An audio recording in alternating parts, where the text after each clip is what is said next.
कि कच्चे मकान में सुखराम चारपाई पर पसरा हुआ था। ऊपर का पंखा बेजान पड़ा था। गर्मी मानो आग बरस रही हो। सुखराम का गला सूख कर अटका जा रहा था। वहीं मीना रसोई के दरवाजे पर खड़ी थी। हाँ, क्या कर रहे तू? कुछ नहीं, चुपचाप बैठा है। पंखा टूटा पड़ा है। तेरे पास ना तो दम है ना ही पैसा। कब तक कैसे मरेंगे? क्या करूं, गर्मी है। अरे मैं क्या ही करूं। तू कुछ नहीं कर सकता। तेरा ठेला बंद हो गया। 10 दिन से कोई कमाई नहीं, ऊपर से कर्जा सर पर है। क्या करूं मैं तुझ जैसे आदमी का? सुखराम बिना जवाब दिए बस सुनता रहा, आंखें जमीन पर, सांस भारी। फिर उठा। मीना चिल्ला रही थी, लेकिन वो धीरे धीरे दीवार के पास रखे पुराने फ्रिज के पास गया। फ्रिज जंग खाया हुआ बेकार पड़ा था। सुखराम ने उसे खोला। अंदर अंधेरा था, बत्ती नहीं थी, लेकिन फिर भी अंदर थोड़ी ठंडक थी। उसने थोड़ी जगह बनाई और उसमें बैठ गया। ठंडक भले ही थोड़ी है, लेकिन चैन है। वो फ्रिज के अंदर घुटनों को मोड़कर बैठा था। अंधेरे में उसकी आंखें बंद थीं। उसने सोचा, काश पूरा कमरा इस फ्रिज के जैसा होता। बस ठंडक ही ठंडक, तो कितना आराम मिलता। मीना ने ये देखा तो वो हैरान रह गई। वो चिल्लाई, अरे पागल हो गया है क्या? फ्रिज में बैठा है, उठ बाहर निकल। मीना, एक दिन मैं ऐसा ढाबा बनाऊंगा, पूरा कमरा एकदम फ्रिज के जैसा। हाँ, ठंडक, शीशा, बत्तियां, लोग दूर से दौड़ कर आएंगे। हाँ। तू फ्रिज जैसा ढाबा? तेरी औकात है? ठेला तो चला नहीं पाया, कर्जे में डूबा है। तू पागल है, पागल, सिर्फ पागल। मीना हंसती रही। उसकी हंसी अभी तक कमरे में गूंज रही थी, लेकिन सुखराम फ्रिज में बैठा रहा।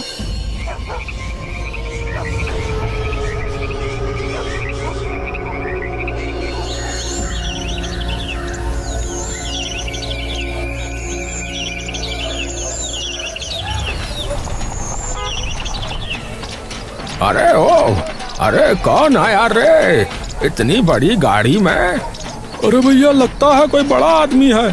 अरे देखें कौन है।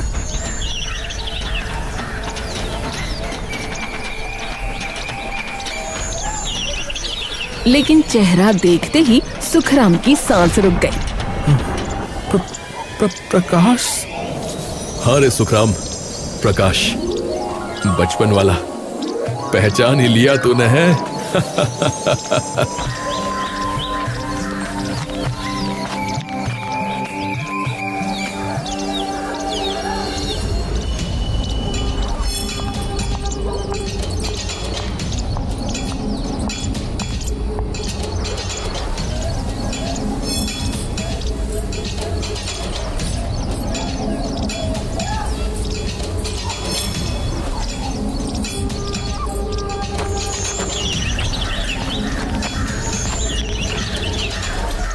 अरे प्रकाश जी, आप इतने सालों बाद? हाँ भाभी, बस यूं ही सोचा अपने सुखराम से मिलता चलूं। प्रकाश अंदर आया। उसने चारों तरफ देखा। टूटा हुआ पंखा, गिरी हुई छत की प्लास्टर।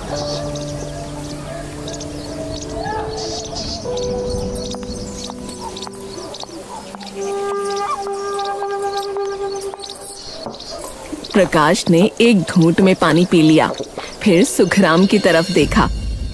तू यूं ही रह जाएगा? कुछ कर क्यों नहीं रहा? तेरे अंदर दम है रे, मैं जानता हूं ना। अरे क्या ही करूं प्रकाश भाई, ठेला बंद हो गया, ऊपर से कर्जा है, और मीना तो रोज ही कहती है कि। अरे मीना को हटा, तू बता, तू क्या करना चाहता है, बोल।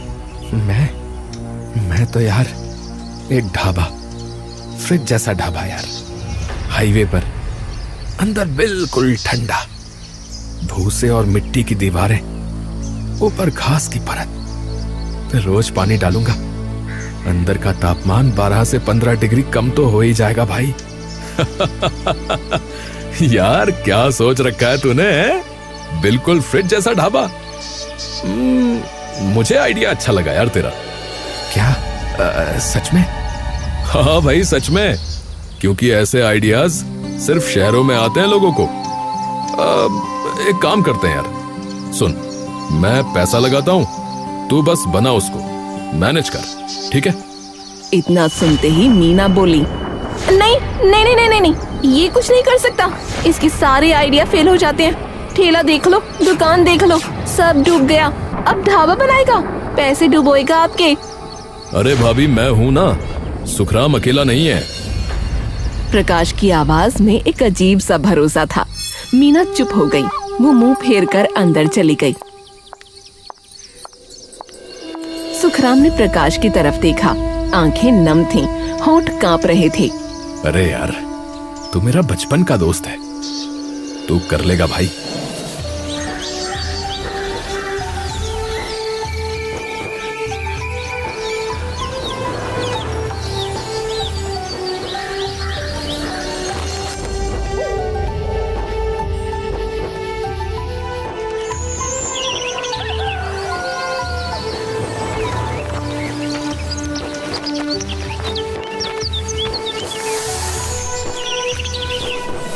ऐसा कर, तू दरवाजा ना भारी रख, अंदर की लाइट नीली रख, और ठंडक का एहसास होना चाहिए।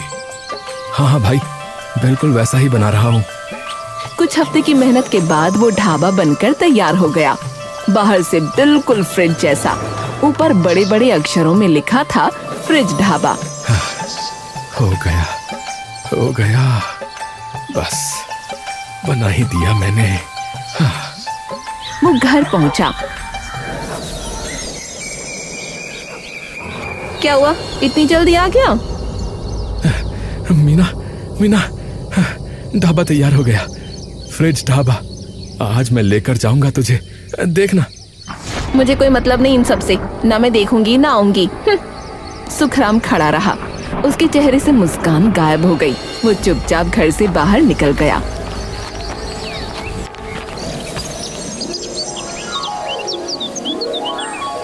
पहले हफ्ते में सिर्फ 5 लोग आए, दूसरे हफ्ते में 20। 1 महीने बाद पूरे हाईवे पर बात होने लगी। आओ जी, ओ जी, हमने सुना है फ्रिज ढाबा। ओ जी, अंदर जाओ तो कंपन हो जाए जी। ओ बाहर 40 डिग्री हो चाहे 50, अंदर तो जी 20 ही है।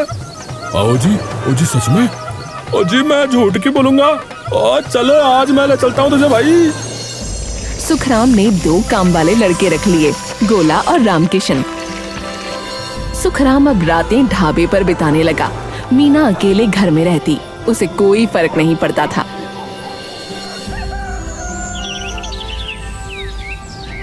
एक दिन प्रकाश आया।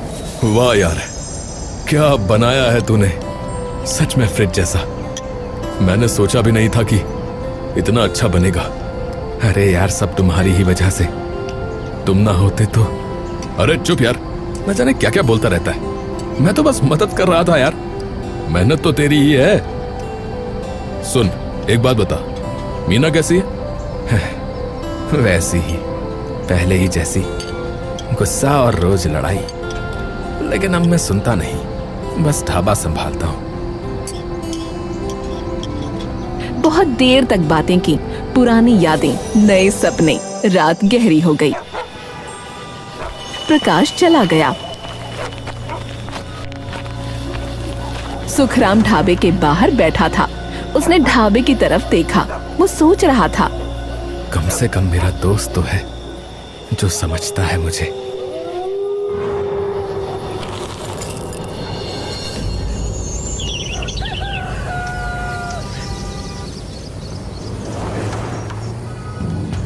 अंदर के बर्तन बिखरे पड़े थे।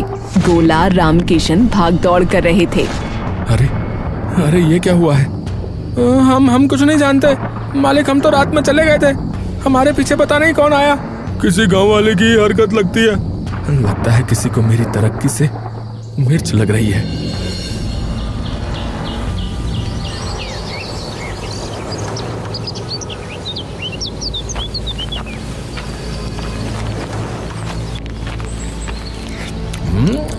अरे थू थू थू।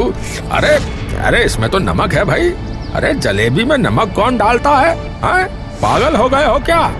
अरे नहीं नहीं, ये नहीं हो सकता। सुखराम ने जलेबी चखी, सच में नमक था। उसका चेहरा उतर गया। उसने गोला की तरफ देखा। अरे गोला, अरे गोला, ये क्या है रे? मालिक, मालिक मैंने नहीं डाला, मैं कसम खाता हूँ, मैं कभी ऐसा नहीं कर सकता। सुखराम खड़ा रहा।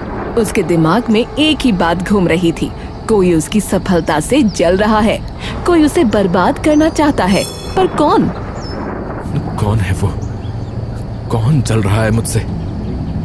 कौन कर रहा है ऐसा? थोड़े ही दिनों में फ्रिज ढाबे की चमक फीकी पड़ने लगी। अंदर की ठंडक कम हो गई। भूसे की दीवारें सूख गईं। छत पर पानी डालने के बाद भी नमी नहीं टिकती थी। ओ जी, पहले जैसी बात नहीं है। पहले अंदर जाते ही ठंड लगती थी, अब तो बस पंखा चल रहा है जी। ओ हाँ यार, और ढाबा तो ठीक है, पर फ्रिज वाला मजा नहीं रहा। सुखराम के माथे पर पसीना था। अब वो गर्मी का नहीं था, टेंशन का। उसने तुरंत गोला और रामकिशन को बुलाया।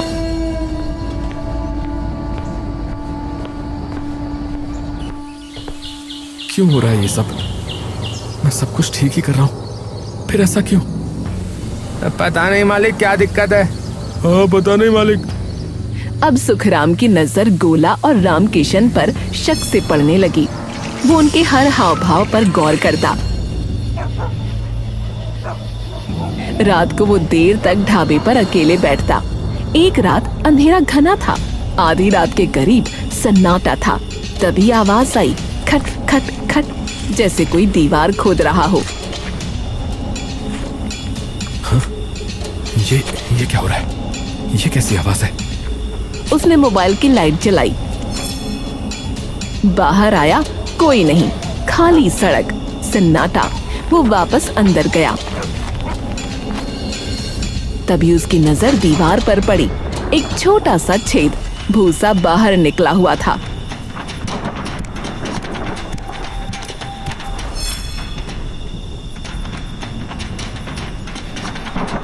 अरे ये खुशबू, ये खुशबू कहाँ से आई है? कहीं तो सूंघी है। कहाँ? कब? किसकी?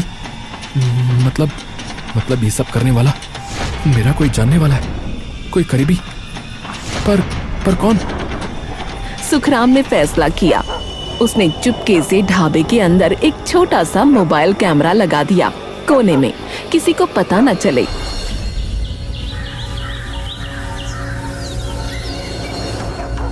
रात के ठीक 2 बजे बुरके में कोई अंदर आया। सुखराम की आंखें फटी रह गईं। मीना, मीना, ये नहीं हो सकता। उसने बार बार फुटेज देखी, रुक रुक कर, जूम करके, मगर हर बार वही चेहरा, मीना, उसकी अपनी बीवी। वो दीवार के पास गई, हाथ बढ़ाया, भूसा निकालने लगी, जैसे पहले भी कर चुकी हो। ये मीना आखिर ऐसा कर क्यों रही है? इसको तो हमेशा परेशानी रहती थी कि मैं कुछ करता नहीं हूँ। अब मैं कर रहा हूँ, पैसे कमा रहा हूँ, मेरा नाम हो रहा है, तो ये, हे भगवान, ये माजरा क्या है? सुखराम पागलों की तरह कमरे में टहलता रहा। रात को वो ढाबे पर ही चिपक कर बैठ गया। रुका, इंतजार किया। रात के 2 बजे बुर्गे वाली परछाई फिर से आई। सुखराम ने एकदम से लाइट जला दी। स्वागत है तुम्हारा, आओ। तू यहाँ? अरे क्यों कर रही हो तुम ये सब? क्यों कर रही हो? हैं? क्योंकि ये तेरा कुछ नहीं है, ये सब मेरा है। अरे पागल हो गई है तू। मेरा ढाबा है, मेरी मेहनत है, और वैसे भी जो मेरा है वो तेरा भी तो है, पागल। तेरी मेहनत, प्रकाश का पैसा, और मैं सिर्फ देखती रहूं। तू बन रहा है राजा और मैं रहूं रंक। अरे तू पागल है क्या? मैं राजा बनूंगा तो तू रानी बनेगी ना। अरे पर तूने भूसा निकाला, पूरे ढाबे की कूलिंग खराब कर दी, जलेबी में नमक डाला। हाँ, मैंने किया। रुक, बड़ी जोर से बोल रही है, मैंने किया। रुक, पुलिस बुलाता हूँ, रुक। पुलिस? क्या सबूत है तेरे पास? कैमरे में मैं हूँ तो क्या हुआ? मैं तेरी बीवी हूँ। ढाबे पर आना जाना मेरा हक है। भूसा निकाला तो क्या? मैं तो देख रही थी कि कीड़े तो नहीं हैं। अरे अरे पागल औरत, तू चाहती क्या है? तुझ जैसे पागल से छुटकारा। सुखराम सन्न रह गया। उसके पास कोई शब्द नहीं था। मीना की आंखों में न तो डर था न पछतावा। सुखराम ने गुस्से में कहा, अरे अरे बाहर निकल, बाहर निकल। आज से तू मेरे घर में नहीं रहेगी, मेरे घर में नहीं रहेगी। निकल मेरी जिंदगी से बाहर, निकल मेरी जिंदगी से बाहर। निकाल दे, तलाक दे दे। कानूनी तौर पर तेरा ये ढाबा अपने नाम करा लूंगी। वो क्या कहते हैं, एलिमनी। क्योंकि तू तो बस एक फ्रिज में बैठने वाला पागल है। मीना घर चली गई। सुखराम दीवार के सहारे ढह गया।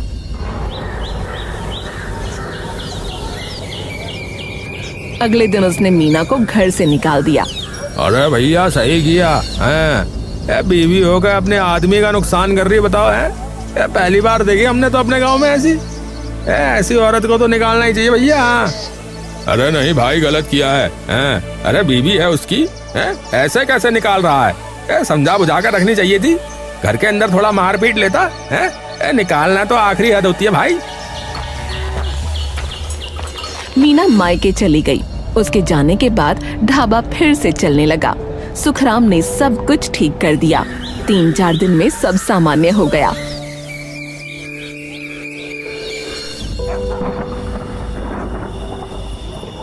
तभी एक शाम प्रकाश आया।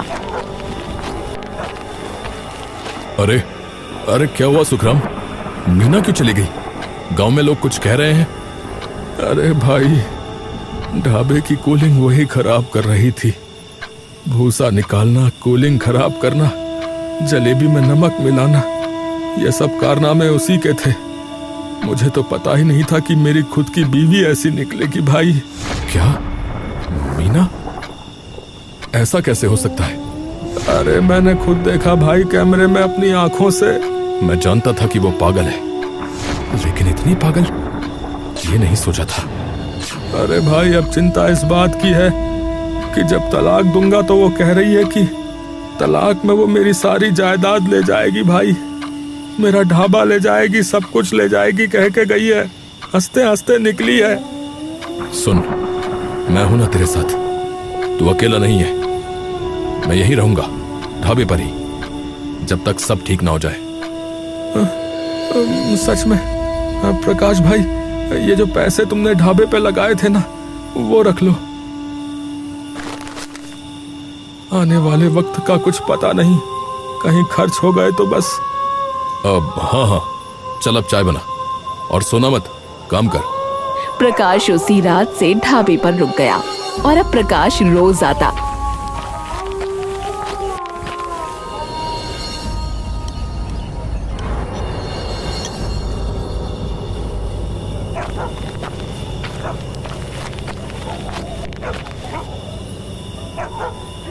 कभी मदद के बहाने, कभी रात को भी रुक जाता। सुखराम ने देखा ढाबा पहले से ज्यादा चल रहा था, पर उसके दिमाग में एक ही बात घूम रही थी, एलिमनी, तलाक, उसका ढाबा, उसकी मेहनत। सुखराम, अरे तू सो जा भाई, मैं संभाल लूंगा। आज रात मैं यहीं हूँ। अरे नहीं यार, मैं थोड़ी देर और काम करूंगा, कल बहुत काम है। सुखराम ने अपनी जेब टटोली। फोन नहीं था, घर पर भूल आया था। वो उठा। अरे मैं अभी आया भाई, अपना फोन तो मैं घर पर ही भूल गया। हाँ हाँ जा, मैं हूँ यहाँ पर। सुखराम घर गया, फोन उठाया।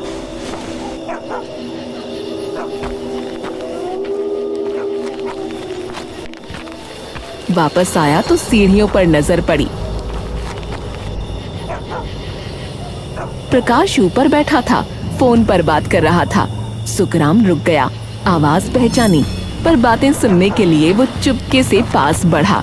दिल धड़क रहा था, हाथ पसीने से तर। वो दीवार के पीछे खड़ा हो गया। हाँ मीना, सुन, तूने जो किया ना, बिल्कुल सही किया। जानबूझकर उसके सामने आ गई, ये तो बहुत ही अच्छा किया, पर अपने आप को पकड़वा दिया। और उस उल्लू को लगता है कि उसने सब कुछ खुद पकड़ा और अब वो खुद ही तलाक देने को तैयार हो जाएगा, बता रहा हूं। तो बस अब फटाफट तलाक के पेपर तैयार करवा, एलिमनी में हम ये ढाबा ले लेंगे। मेरा बिजनेस तो पूरा ढह चुका है, तुझे पता है, पर तेरा पति वो आगे निकलता जा रहा है। और वैसे भी जब से तेरी शादी इस गवार से हुई है, मैं चैन से नहीं बैठ पाया हूँ। अब सही वक्त है, मैं आज इसीलिए आया हूँ कि तेरा ये अनपढ़ पति सही रास्ते पर ना जा सके। अगर इसने किसी सही वकील से बात कर ली तो तुझे कुछ नहीं मिलेगा, बता रहा हूँ। मैं ऐसी वैसी बातों में उलझाए रखता हूँ उसको। तू जल्दी कर, समझी? सुखराम की सांसें रुक गईं। उसके हाथ कांप रहे थे, पैरों के नीचे जमीन खिसक गई। उसने झटके से फोन निकाला, रिकॉर्डिंग ऑन कर दी, पूरी बात रिकॉर्ड कर ली। फिर गहरी सांस ली और आगे बढ़ा। अरे प्रकाश भाई, चलो थोड़ी चाय पी लेते हैं।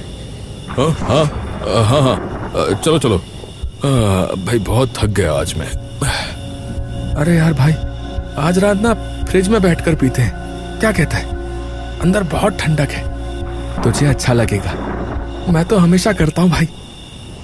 हाँ, अच्छा। तेरा फ्रिज ढाबा, तू जैसा कहे। हालांकि ये पागलपन है।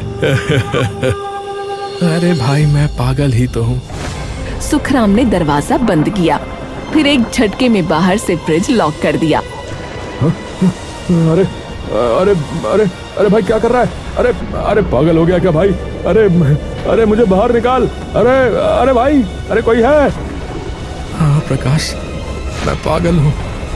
वही पागल जो फ्रिज में बैठता था, वही पागल जिसकी बीवी उसे छोड़ना चाहती थी, वही पागल जिसका दोस्त उसका बिजनेस चुरा रहा था, और मेरे साथ इतना बड़ा विश्वासघात दोस्ती के नाम पर। कलंक है तू, कलंक। अरे अरे तूने सुन लिया क्या? अरे भाई, सिर्फ सुना नहीं, रिकॉर्ड भी कर लिया है। अब तू यहीं रहेगा, सुबह पुलिस आएगी फिर ही तू निकलेगा बाहर। अरे अरे सुखराम भाई, अरे सुन। अरे यार, मैं तेरा दोस्त हूँ। अरे गलती हो गई भाई, मुझे माफ कर दे। दोस्त? अरे वो कैसा दोस्त है? कहाँ का दोस्त जो मेरी बीवी के साथ मिलकर मुझे बर्बाद कर रहा था? वो दोस्त जो मेरा ढाबा हड़पना चाहता था। अब तुझको मैं माफ कर दूं? नहीं प्रकाश, अब नहीं। प्रकाश चीखता रहा, दरवाजा खटखटाता रहा, पर कोई नहीं आया। सुखराम बाहर बैठा रहा, चाय पी, फ्रिज में बैठे दोस्त की आवाजें सुनता रहा। सुबह हुई, पुलिस आई। सुखराम ने रिकॉर्डिंग सुना दी। हाँ मीना, तूने जो किया ना बिल्कुल सही किया। फटाफट तलाक के पेपर तैयार करवा, एलिमनी में हम ये ढाबा ले लेंगे। और उस लोगों को लगता है कि उसने सब कुछ पकड़ा। तुमने सही किया। ऐसे लोगों को सबक सिखाना जरूरी है। मैंने कभी नहीं सोचा था कि मेरा अपना दोस्त और मेरी अपनी बीवी, पर अब सब ठीक है। प्रकाश और मीना दोनों गिरफ्तार।